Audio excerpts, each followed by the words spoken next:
র‍্যাব-১২ CPSC বগুড়ায় অভিযানে অভিনব কায়দায় সিমেন্টের চুলার ভিতর মাদকদ্রব্য পরিবহনকালে ৬৯ বোতল ফেনসিডিল এবং ৪ কেজি ৮২৫ গ্রাম গাঁজাসহ ২ জন মাদক ব্যবসায়ী গ্রেপ্তার। র‍্যাব-১২ সিপিএসসি বগুড়া গোপন সংবাদের ভিত্তিতে জানতে পারে যে কতিপয় মাদক কারবারি রংপুর টু ঢাকাগামী যাত্রীবাহী বাসে করে যাত্রীবেশে অবৈধ মাদকদ্রব্য ফেনসিডিল এবং গাঁজা ক্রয় বিক্রয়ের উদ্দেশ্যে বহন করে আসিতেছে।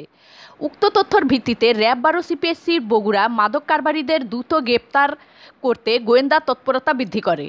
এরই ধারাবাহিকতায় র‍্যাব-১২ ও র‍্যাব সদর দপ্তর ইনটুইংয়ের সহযোগিতায় অদ্য ২৩ এপ্রিল ২০২৫ তারিখ আনুমানিক ১৫টা ঘটিকার সময় র‍্যাব-১২ সিপিএসসি বগুড়ায়ের নেতৃত্বে একটি চৌকস আভিযানিক দল বগুড়া জেলার শাহজাহানপুর থানাধীন বামনিয়া মণ্ডলপাড়া রাজীব পেট্রোলিয়াম ফিলিং স্টেশনের সামনে রংপুর টু ঢাকাগামী মহাসড়কের উপর অভিযান পরিচালনা করে অভিনব কায়দায় সিমেন্টের চুলার ভিতর মাদকদ্রব্য পরিবহনকালে ধৃত আসামি মোহাম্মদ আলফাজ বয়স ৩২, পিতা মৃত আব্দুল বারেক, সাং লতাবর, আমতলা, ইউপি চন্দ্রপুর থানা, কালীগঞ্জ জেলা, লালমনিরহাট।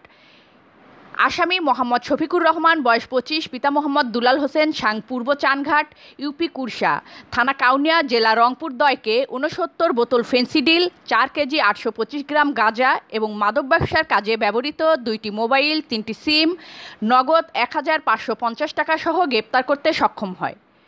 প্রাথমিক জিজ্ঞাসাবাদে জানা যায় যে আসামিদ্বয় দীর্ঘদিন যাবৎ লোকচক্ষুর আড়ালে অভিনব কায়দায় মাদকদ্রব্য গাঁজা ও ফেনসিডিল দেশের বিভিন্ন প্রান্ত থেকে সংগ্রহ করে নিজ হেফাজতে রেখে দেশের বিভিন্ন জেলায় ক্রয় বিক্রয় করে আসছিল।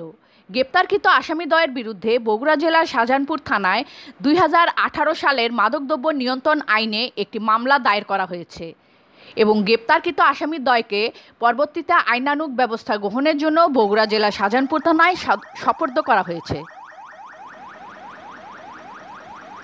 News desk Tanjil Akter lucky.